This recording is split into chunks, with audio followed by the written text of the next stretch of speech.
네, 하나님 말씀 보도록 그렇게 하겠습니다. 창세기 46장입니다. 창세기 46장 1절에서 7절까지 말씀 보겠습니다. 창세기 46장 1절에 7절 우리 같이 한 목소리 읽겠습니다. 이스라엘이 식구를 거느리고 그의 모든 재산을 챙겨서 길을 떠났다. 브엘셰바에 이르렀을 때 그는 아버지 이삭의 하나님께 희생 제사를 드렸다. 밤에 하나님이 환상 가운데서 야곱아 야곱아 하고 이스라엘을 부르셨다. 야곱은 제가 여기 있습니다 하고 대답하였다. 하나님이 말씀하셨다. 나는 하나님 곧 너희 아버지의 하나님이다. 이집트로 내려가는 것을 두려워하지 말아라. 내가 거기에서 너를 큰 민족이 되게 하고 나도 너와 함께 이스라엘로 내려갔다가 내가 반드시 너를 거기에서 데리고 나오겠다. 요셉이 너희 돈을 직접 감길 것이다. 야곱 일행이 브엘셰바를 떠날 자비를 하였다. 이스라엘의 하나 야곱은 자기들의 아버지 야곱과 아이들과 아내들을 바로가 야곱을 태워 오라고 보낸 수레에 태웠다. 야곱과 그의 모든 자손은 집짐승과 가나안에서 모은 재산을 챙겨서 이집트를 바라보며 길을 떠났다. 이렇게 야곱은 자기 자녀들과 손자들과 손녀들 곧 모든 자손들을 다 거느리고 이집트로 갔다. 아멘. 계속해서 말씀 보겠습니다. 우리 한번 1절 같이 한번 볼까요? 1절입니다. 1절, 네, 같이 읽겠습니다. 같이 읽죠. 시작. 이스라엘이 식구를 거느리고 그의 모든 재산을 챙겨서 길을 떠났다. 브엘셰바에 이르렀을 때 그는 아버지 이삭의 하나님께 희생 제사를 드렸다. 여러분, 모든 재산을 챙겨서 길을 떠났다. 밑줄 그어주시고, 브엘셰바에 이르렀을 때 밑줄 그어주시고, 희생 제사를 드렸다. 밑줄 그어주시고요. 지금 이제 야곱의 자녀들이 이집트에 돌아와서 말합니다. 요셉이 이집트에 살아 있습니다. 또 총리가 됐습니다. 그래서 아버지를 모셔오라고 이렇게 보냈습니다. 라고 들으니까 헤브론에 있었던 이제 야곱이 모든 재산을 다 챙기고 이집트로 내려가게 되어집니다. 그런데 이제 브엘셰바에 이르러서 이상한 행동을 하게 되어져요. 거기서 잠깐 멈춥니다. 그리고 하나님의 희생 제사를 드립니다. 왜 야곱은 가던 길을 가지 않고 브엘셰바에서 멈춰서 하나님께 예배하는가 하는 거지요. 왜냐하면 그의 할아버지 아브라함, 그의 아버지 이삭도 기근 때 이제 그들이 어떻게 했냐에 따라서 그의 삶들이 굉장히 많이 달라집니다. 우리 한번 12장 10절로 가볼까요? 같이 읽습니다. 시작. 그 땅에 기근이 들었다. 그 기근이 너무 심해서 아브라함은 이집트에서 얼마 동안 몸부쳐서 살려고 그리로 내려갔다. 가나안 땅에 기근이 듭니다. 그러자 아브라함은 물이 풍성한 이집트로 내려가야 되겠다. 그래서 이집트로 내려갑니다. 그랬을 때 우리 한번 15절 같이 한번 읽고 15절 시작. 바로의 대신들이 그 여인을 보고 나서 바로 앞에서 그 여인을 칭찬하였다. 드디어 그 여인은 바로의 궁전으로 불려 들어갔다. 이집트로 갔다가 결국 아브라함은 어떻게 하는 아내 빼앗기죠. 그리고 바로에게 온갖 수모를 당하게 되었습니다. 그의 아버지였던 이삭도 기근을 만나게 되어집니다. 같이 한번 26장으로 한번 가볼까요? 같이 읽죠. 시작. 일찍이 아브라함 때에 그 땅에 흉년이 든 적이 있는데 이삭 때에도 그 땅에 흉년이 들어서 이삭이 그랄에 블레셋 왕 아비멜렉에게로 갔다. 주님께서 이삭에게 나타나셔서 말씀하셨다. 이집트로 가지 말아라. 내가 너에게 살라고 한 이 땅에서 살아라. 아멘. 이삭도 마찬가지 기근이 들었어요. 그래서 기근이 들어서 흉년이 들어 이집트로 내려가려고 했다가 부엘셰바 그랄 땅에서 하나님께서 이제를 보니까 이집트로 가지 말아라 라고 말씀하십니다. 그래서 이삭은 이집트로 안 내려가고 그리고 이제 그랄 땅 블레셋 땅에 있다 이제 부엘셰바의 땅에 있다가 이렇게 되어지죠. 우리 한번 12절 볼까요? 같이 읽죠. 시작. 이삭이 그 땅에서 농사를 지어서 그 해에 100배의 수확을 거두어 드렸다. 주님께서 그에게 복을 주셨기 때문이다. 기근들어져 있었던 그 땅 하나님이 멈추라 했을 때 멈추고 거기서 농사했더니 100배의 수와 메하쉐하림 100개의 문들이 열리는 축복을 받았다라고 말씀하게 되어집니다. 오늘 야곱의 할아버지 아브라함은 기근의 때 이집트로 내려갔다가 아내도 빼앗기게 되어지고 온갖 수모를 당해. 근데 야곱의 아버지였던 이삭은 기근의 때 흉년 이제 이집트로 내려가지 않았다가 결국 100배의 축복을 받게 되어져요. 그래서 지금 부엘셰바에서 야곱이 멈춰 있는 것입니다. 하나님, 내가 있어야 될 자리는 어디입니까? 내가 지금 하나님의 약속이 있는 가나안 땅에 있어야 됩니까? 아니면 이집트로 가야 됩니까? 라고 하나님께 묻게 되어져요. 그래서 오늘 1절을 보게 되어지면 이렇게 말하게 되어집니다. 아버지 이삭의 하나님께 밑줄 그어주시고 바로 이제 야곱이 그의 아버지 이삭 이집트로 내려가지 말라고 하나님께 이제 제사를 예배를 드리게 되어져. 그러자 하나님이 이렇게 응답하십니다. 우리 3절 같이 한번 읽어보고 시작. 하나님이 말씀하셨다. 나는 하나님 곧 너희 아버지 하나님이다. 이집트로 내려가는 것을 두려워하지 말아라. 내가 거기에서 너를 큰 민족이 되게 하고 너의 아버지 하나님의 밑줄 그어주시고 내가 바로 너희 아버지 이삭에게 이집트로 내려가지 말라 아버지 하나님이다. 그리고 그 밑에 이집트로 내려가는 것을 두려워하지 마라 밑줄 그어주시고 너는 이집트로 내려가라 말씀하십니다. 그러면 그 옆에 너를 큰 민족이 되게 하고 밑줄 그어주시고 내가 바로 아브라함이 약속했던 큰 민족이 내가 너 되게 하겠다라고 말씀하십니다. 그러면 4절에서 이렇게까지 약속하십니다. 같이 읽죠. 시작. 나도 너와 함께 이집트로 내려갔다가 내가 반드시 너를 거기에서 데리고 나오겠다. 요셉이 너의 눈을 직접 감길 것이다. 여러분, 나도 너와 함께 이집트로 내려갔다 밑줄 그어주시고 하나님이 함께 내려가겠다는 거예요. 하나님이 야곱아 너 혼자 가는 게 아니라 내가 너와 함께 할 거야 라고 하면서 그 밑에 내가 반드시 너를 거기에서 데리고 나오겠다. 그래 하나님이 뭐라고 약속하신 거예요? 반드시 거기에 데리고 나오겠다. 이집트 가는 것들을 두려워하지 말아라 라고 말씀하십니다. 그래 5절 같이 읽죠. 시작. 야곱 일행이 브엘셰바를 떠날 차비를 하였다. 여기까지만 할까요? 야곱 일행이 브엘셰바를 떠날 차비를 하였다. 밑줄 그어주시고 우리 성경은 야곱 주어가 먼저 나오는데 히브리어는 동사가 먼저 나오는 거예요. 거기서 쿰 일어났다. 그래서 이제 하나님의 말씀을 듣자 맞아 어떻게 하는 거예요? 야곱이 쿰 일어나서 어떻게 하는 거예요? 부엘셰바를 떠나서 이집트로 내려갑니다.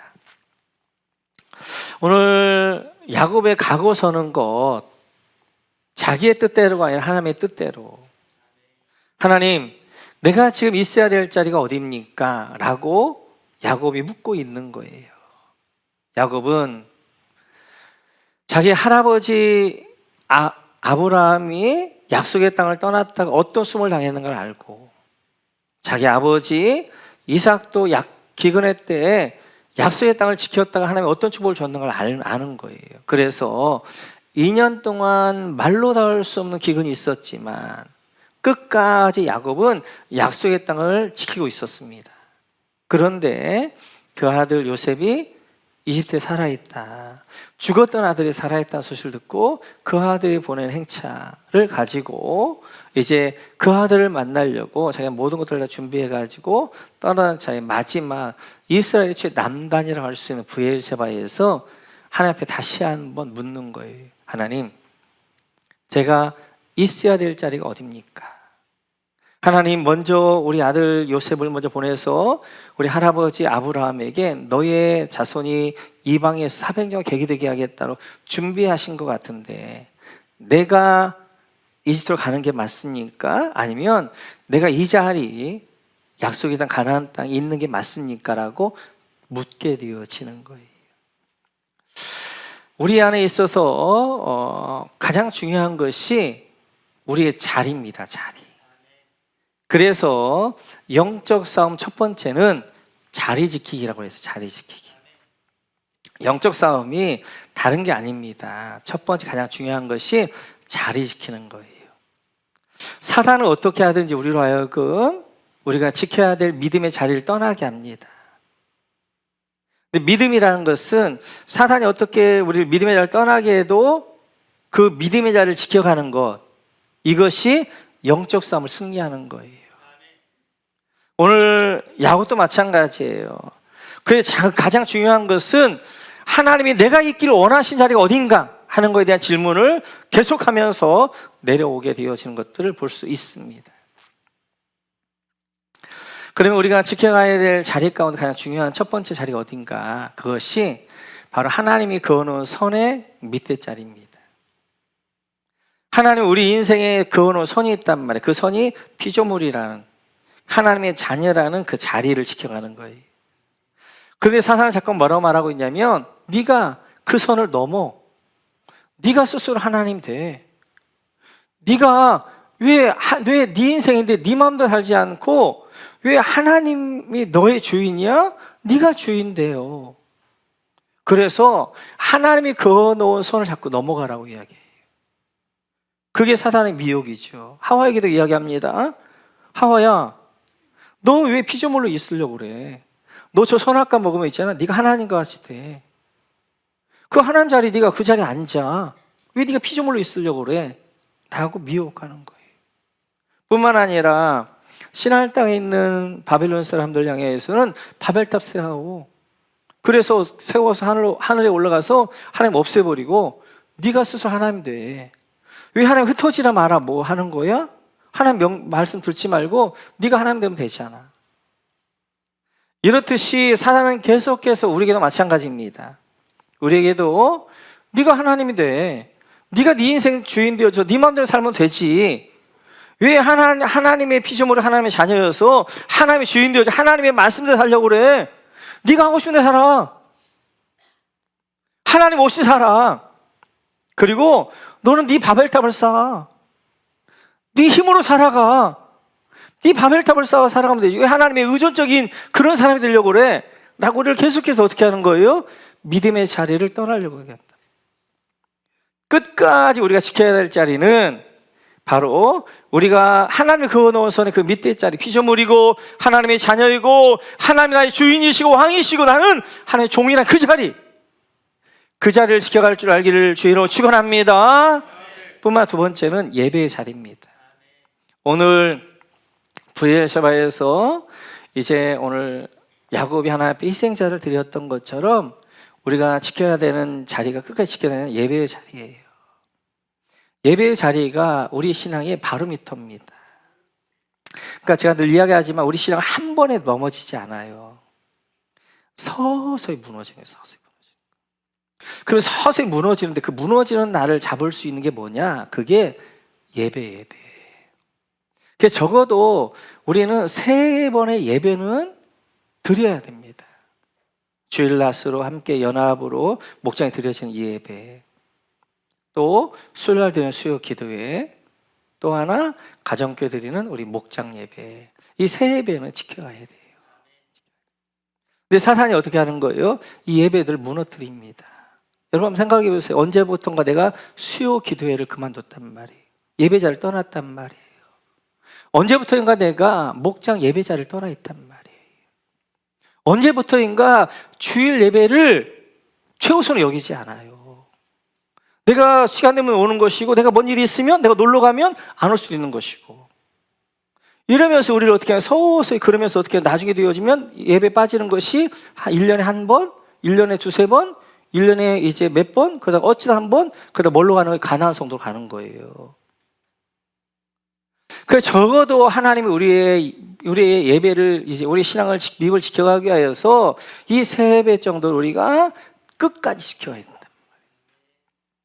만약 이 세 배 가운데 놓쳐있는 예배가 있다면, 내가 지금 예전보다 많이 내가 지금 하나님과 멀어져 있구나 하고, 다시 올해는 내가 이 예배 하나 회복해야 되겠다. 그래서 수예배를 놓으신 분들은 수예배를 다시, 목장 예배를 놓으신 분들은 다시 목장 예배를 참여하여서 우리가 예배의 자리를 지켜가야 됩니다. 그것이 사단과 영적 싸움에 이기는 거예요. 사단은 자꾸만 예배의 자리를 떠나면서 세상 자리로 나가게 우리를 만들고 있단 말이에요. 기억하셔서 우리 오늘 이제 이 야곱은 하나님, 내가 있어야 될 자리가 어디입니까? 라고 묻고 그 자리를 지켜갔던 것처럼 우리 모두 우리가 있어야 될 그 자리, 그래서 이제 피조물의 자리, 그리고 예배의 자리, 그리고 사명 헌신의 자리를 지켜가는 여러분 되시기를 주님의 이름으로 축원합니다. 그러면서 이제 야곱의 가족이 이집트로 내려갑니다. 그 사람들이 이렇게 되어지는데요. 27절 같이 한번 볼까요? 27절. 27절 같이 있죠. 시작. 이집트에서 요셉이 낳은 아들 둘까지 합하면 야곱의 집안 식구는 모두 70명이다. 야곱의 집안 식구는 모두 70명이다. 밑줄 그어주시고 70명 동그라미 쳐주시고, 이렇게 해서 야곱의 가족이 이집트로 내려가는데 70명이 내려가는데 70명이. 그 70명이 400년 후에 몇 만이 되는 거예요? 남자만 60만이 되어지는 거예요. 60만. 계산해 보니까 34년마다 더블이 되어져. 더블이 되어져. 우리나라도 50년대부터 그랬어요. 이제 34년마다 더블이 되어졌는데 지금은 이제 점점 줄어들고 있죠. 자, 그러면서 이제 그렇게 이집트로 내려가서 고센 땅에 있는데 요셉이 찾아옵니다. 요셉이 찾아와서 이렇게 이야기를 해요. 우리 한번 33절 같이 한번 읽어볼까요? 33절 시작. 바로께서 형님들을 부르셔서 그대들의 생업이 무엇이오 하고 물으시거든 종들은 어렸을 때부터 줄고 집짐승을 길러온 사람들입니다. 우리와 우리 조상이 다 그러합니다 하고 대답하셔야 합니다. 그래야 형님들이 고센 땅에서 정착할 수 있습니다. 이집트 사람은 목자라고 하면 생각할 것도 없이 꺼리기 때문에 가까이 하지 않습니다. 33절에 보면 이제 요셉이 형들에게 부탁합니다. 그대들의 생업이 무엇이요? 밑줄 그어주시고, 바로를 만날 텐데 바로가 물을 거예요. 너희들의 생업이 무엇이냐? 라고 물으면 34절에 보니까 여러분 첫째 집짐승을 길러온 사람들입니다. 밑줄 그어주시고, 우리는 목축하는 사람입니다. 라고 이야기하라는 거예요. 그런데 자, 오늘 그 밑에 보게 되어지면 이제 밑에서 세 번째, 이집트 사람은 목자라고 하면 생각할 것도 없이 꺼리기 때문에 밑줄 그어주시고, 요셉이 잘 알고 있었던 것처럼 애굽에서는 천민이 뭐냐면 목자가 천민입니다. 집짐승 기르는 사람은 짐승 취급을 했어요. 그러면 지금 생각을 한번 해보세요. 요셉은 지금 이집트의 지중이란 말이에요. 총리란 말이에요. 그것도 지금 이집트 사람이 아니라 어느 날 감옥에 있다가 30살에 총리가 되어졌어요. 그런데 지금 그 형제들이 왔어요. 아버지가 왔어요. 근데 아버지가 천민이야. 그러면 요셉이 뭐가 되는 거예요? 천민 출신이 되는 거예요. 그러면 그 이집트에 있는 사람들이 뭐라고 하는 거예요? 아이고, 저 천민이 어느 날 갑자기 이제 총리가 되어졌고 얼마나 무시와 멸시가 있겠어요. 사실 요새 거짓말할 필요도 없어요. 뭐라고 할 수도 있냐면 그들은 목축도 했지만 농사사는 사람들이었단 말이에요. 그럼 그냥 목축을 빼고 우리는 농사하는 사람들이었습니다. 그럼 된단 말이에요. 그런데 오늘 요셉이 자기가 형제들이 만약 이제 목축하는 사람이라고 그러면 자기가 천민이라는 것을 멸시받을 걸 알매도 불구하고 오늘 형제들에게 당신들은 바로를 만나면 우리 목축하는 사람입니다 라고 하십시오 라고 하고 있단 말이에요. 왜냐하면 요셉은 자기의 체면과 지위보다도 거룩이 중요했어요. 거룩이. 왜냐하면 지금 이스라엘 백성들은 이제 애굽 사람들은 이제 천민, 목축하는 사람들은 그냥 같이 옛날에는 이제 집에서 짐승을 길렀잖아요. 그러니까 그 사람도 같이 짐승이라고 생각했단 말이에요. 그러니까 교류를 안 하는 거예요. 시집장가도 안 가는 거예요. 그러니까 이스라엘 백성들만 이제 이렇게 단일 민족을 이룰 수 있기 때문에 지금 요셉이 그렇게 이야기하고 있는 거예요. 그러니까 요셉은 그는 지금뿐만 아니라 그는 이제 이집트의 종으로 왔을 때부터 그 결단한 게 하나 있습니다. 우리 39장 9절로 한번 가볼까요? 같이 읽죠. 시작. 이 집안에서는 나의 위에는 아무도 없습니다. 나의 주인께서 나의 마음대로 하지 못하게 한 것은 한 가지뿐입니다. 그것은 마님입니다. 마님은 주인 어른의 부인이시기 때문입니다. 그런데 내가 어찌 이런 나쁜 일을 저질러서 하나님을 거역하는 죄를 지을 수 있겠습니까? 우리가 잘 아는 바와 같이 보디발의 아내가 요셉을 흠모합니다. 만약 그래서 이제 같이 이제 동침하자는 거지요. 거기에 만약 요셉이 호응하게 되어지면 요셉에게는 많은 게 보장됩니다. 그는 자유가 될 수도 있게 되어지고 많은 이제 그런 재물과 이런 것들도 얻을 수 있단 말이에요. 그러나 요셉은 성공이 목표가 아니라 자기 거룩이 목표예요. 하나님 앞에서 죄 지을 수 없습니다. 득죄할 수 없습니다. 그리고 그 요셉의 아내가 그냥 동침하자고 했겠어요? 별 유혹을 다 했겠지. 나와 함께 하게 되어지면 또 자유 만들어줄게. 내가 또 이만큼 재산도 주고 뭣도 줄게. 뭐 이렇게 했겠죠. 그런 거 모든 것들 다 뿌리치고 그럼 뭐 하는 거예요? 거룩을 택하는 거예요. 난 하나님 앞에서 범죄할 수 없습니다. 거룩을 택하게. 요셉도 마찬가지였어요. 그래서 요셉은 처음에 왔을 때부터 그의 삶의 목표가 성공이 아니라 거룩이었고 지금도 마찬가지. 내가 어떻게 취급받냐 중요한 게 아니에요.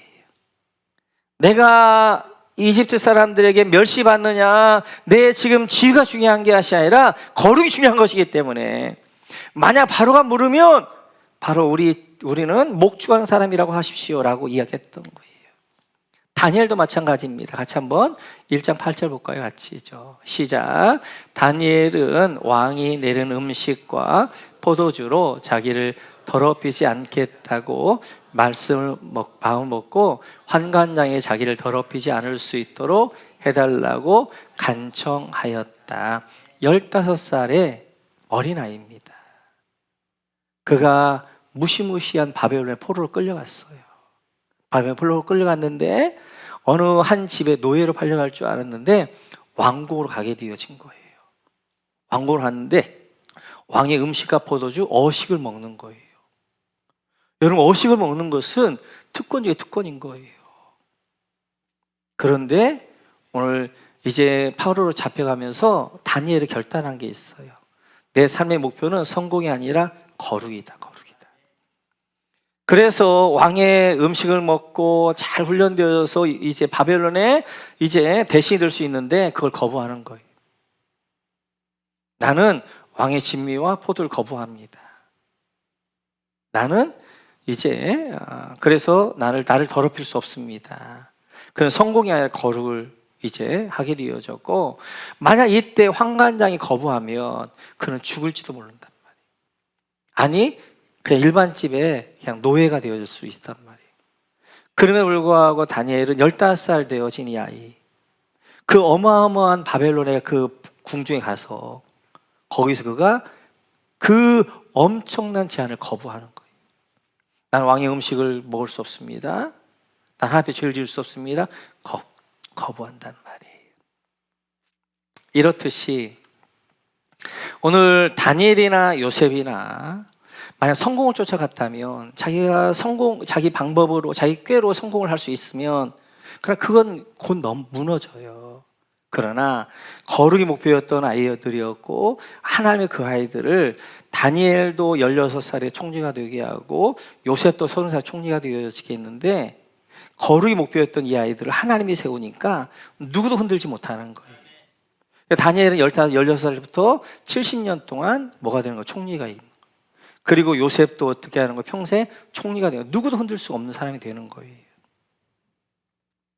마찬가지로 우리도 마찬가지입니다. 나는 어떤 삶을 살아가야 될 것인가? 무엇보다도 우리 자녀들은 어떻게 키워야 될 것인가? 우리 이제 이 거룩이라는 것은 구별됨이에요, 구별됨. 그래서 우리 하나님의 백성을 부르셨는데 구별된 백성을 부르셨단 말이에요. 그래서 우리는 세상과 다른 가치관을 가지고 살아가야 되는 거예요. 그 세상의 가치관은 뭘 추구하는? 힘을 추구하는 가치관이란 말이에요. 그래서 내가 공부하고 그래 내가 힘을 얻게 되어지고 권력이라는 힘 그리고 돈이라는 힘, 이런 힘을 얻어서 어떻게 하는 거예요? 내가 부자가 되고 그리고 그 힘을 가지고 내가 잘 살고 내가 성공하고, 이게 세상의 가치란 말이에요. 그런 하나님의 가치는 은혜를 추구하는 거예요. 은혜를 추구하는 거.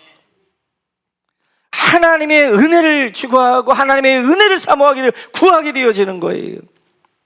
그래서 하나님 나라의 가치관, 은혜를 추구하는 사람은 하나님의 그 삶의 주어가 되어진 삶이에요.